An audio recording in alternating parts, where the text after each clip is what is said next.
मैं सुबह सवेरे उठता हूँ और मुझे अपनी कॉफ़ी चाहिए, मुझे अपना नाश्ता चाहिए, मुझे ताज़ा दम होने और हकीकतन बेदार होने और काम के लिए तैयार होने से पहले साफ सुथरा होने की ज़रूरत है। कभी कभार सुबह के वक्त दुआ करना मेरे लिए मुश्किल होता है, लेकिन मुझे हर रोज़ सबसे पहले उसे तलाश करने की ज़रूरत है। आप देखते हैं, मुझे उस लड़ाई के लिए मुलव्वस होने की ज़रूरत है जो उस दिन मेरे लिए खुदा ने रखी है। इफिसियों छठे बाब में बाइबल मुकद्दस कहती है, क्योंकि हमें खून और गोश्त से कुश्ती नहीं करना है, बल्कि हुकूमत वालों और इख्तियार वालों और इस दुनिया के तारीकी के हाकिमों और शरारत की उन रूहानी फौजों से जो आसमानी मकामों में है। एक रूहानी जंग है जो हर रोज हमारी जिंदगियों पर मुसल्लत है और हमें इस जंग का मुकाबला करने के लिए जरूर तैयार रहना है। वो शैतान की तरफ से हो सकती है, वो दुनिया की तरफ से हो सकती है, लेकिन हमें रोजाना एक लड़ाई का सामना करना पड़ता है और हमें मुलव्वस होने की जरूरत है।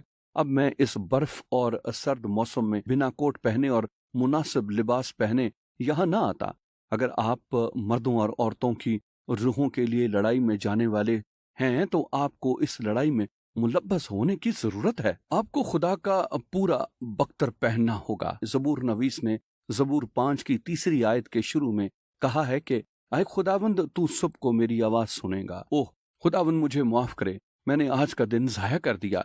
लेकिन जब मैं खुदा के साथ दिन का आगाज करता हूँ, और वैसे मैं समझ सकता हूँ कि मुख्तलिफ औकात क्या होते हैं और लोग मुख्तलिफ घंटों में काम करते हैं। मैं इस वक्त की बात कर रहा हूँ जब आपके दिन का आगाज होता है।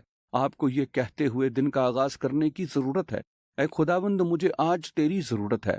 मैं खुदा का पूरा बख्तर पहनना चाहता हूँ।